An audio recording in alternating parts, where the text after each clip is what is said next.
why can God not create me, cause my existence, and then I can self-determine my own choices, not self-determine myself, as in create myself, continually create myself or something, but that God can then give me the ability of having free will. Because as I already pointed out, God's power over your existence does not cease after he brings you into existence. It's always there. So I think this might be a good point to introduce a syllogism of mine. Does God control human thoughts? Ultimately. I think you can take the idea of the human mind here and thoughts and just interchange it with anything that exists, and the argument still stands, because that's my argument from God as the sustainer of all things. So I've got the syllogism up on the screen. I'll go through it, and I'll give you a spoiler alert, right? As far as I've been able to tell, there's only one way that you can contest this syllogism, or attack it, I should say, and that is point one, right from the bat. You're going to have to demonstrate that I'm starting with a false claim that God, when he sustains something's existence, that is a causal thing on his part, which I'll end by saying why I think that you can't get around that. But let me go ahead and read it. Number one, God causes the existence of all created things by his power at all moments. So this is important. The all moments thing is important, because I'm not just saying, as Drew said, well, he caused you to exist.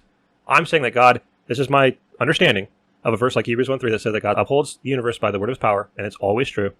God is causing the existence of all created things by his power at all moments. Number two, the human mind is a created thing. 3, therefore, God causes the existence of the human mind at all moments. 4, God is the ultimate determiner of what his own power causes. 5, therefore, God determines the way in which the human mind exists at all moments by causing its existence. 6, human thoughts are contingent upon the way in which the human mind exists at a particular moment. 7, therefore, God determines all human thoughts at all moments by causing the way in which the human mind exists at all moments. Now, as I said, if point 1 is true, if God's actually causing existence when he is sustaining it, if it's a causative action of the result of his power, then everything else follows. And the reason I take the argument from God's sustainer so seriously is because I think it does root. God controls all things. He's in control of all things at all times. And, as far as this discussion goes, completely destroys the possibility of Drew's beloved self-determinism. You have to somehow say that God sustaining your existence is not causal. Good luck doing that, right? Because, number one, it's an action of God. He's not forced to do it.